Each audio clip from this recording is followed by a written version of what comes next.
धनतेरस, जिसे धन त्रयोदशी या धन्वंतरी त्रयोदशी के रूप में भी जाना जाता है, विक्रम संवत में कार्तिक मास के कृष्ण पक्ष के 13वें चंद्र दिवस पर मनाया जाता है। ये दीपावली के त्योहार का पहला दिन है। हिंदू पुराणों के अनुसार इस दिन भगवान धन्वंतरी का जन्म हुआ था। धनतेरस पर भगवान धन्वंतरी की पूजा होती है।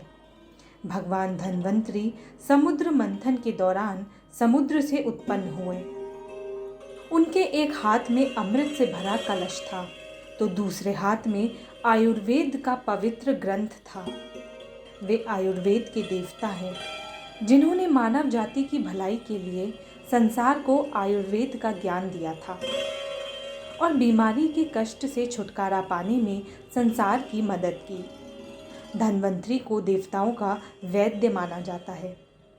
एक प्राचीन किंवदंती के अनुसार एक बार हेम नामक राजा की पत्नी ने जब एक पुत्र को जन्म दिया तो ज्योतिषियों ने नक्षत्र गणना करके बताया कि ये बालक जब भी विवाह करेगा उसके 4 दिन बाद ही मर जाएगा।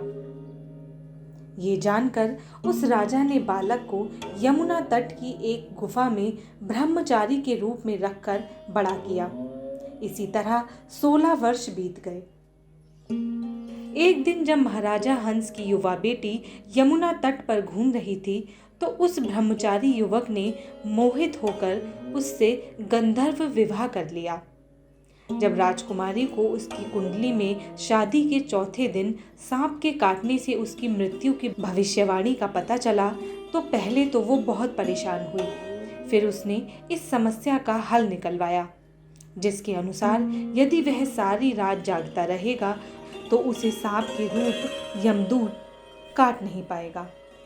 चौथे दिन पर उस नवविवाहित राजकुमारी ने अपने पति को न सोने के लिए बाध्य किया।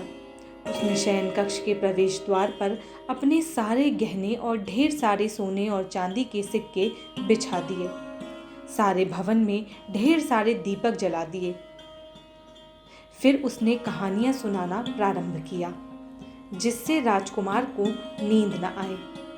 उसने अपने पति को सोने से बचाने के लिए गीत गाने शुरू कर दिए। जब मृत्यु के देवता का यमदूत एक सर्प के रूप में राजकुमार के शयन कक्ष के दरवाजे पर पहुंचा तो उसकी आंखें चौंधी आ गईं। दीपकों के प्रकाश और आभूषणों की चमक से वह लगभग अंधा हो गया। यमदूत राजकुमार के कक्ष में तब तक प्रवेश नहीं कर सकता था जब तक वह सो न जाए।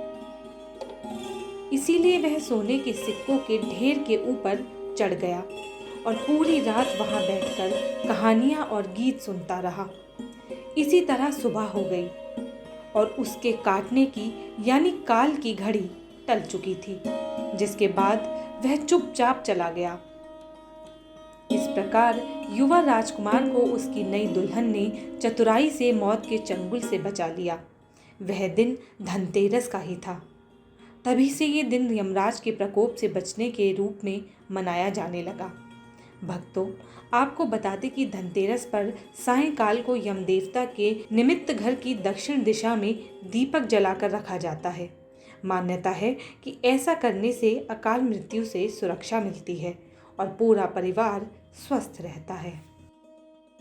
प्रियजनों, यहाँ पर आपको परमपिता परमेश्वर से जुड़ी हुई सभी जानकारियाँ मिलेंगी। तो आप अपने नए सदस्य को खूब सारा प्यार दीजिए और चैनल को सब्सक्राइब करें और साथ में बेल आइकन दबाएं ताकि नए वीडियो की जानकारी सबसे पहले आप तक पहुंचे, और शेयर करना भी ना भूलिएगा। तो बोलिए बांके बिहारी लाल की जय और साथ में राधे राधे भी बोलिए।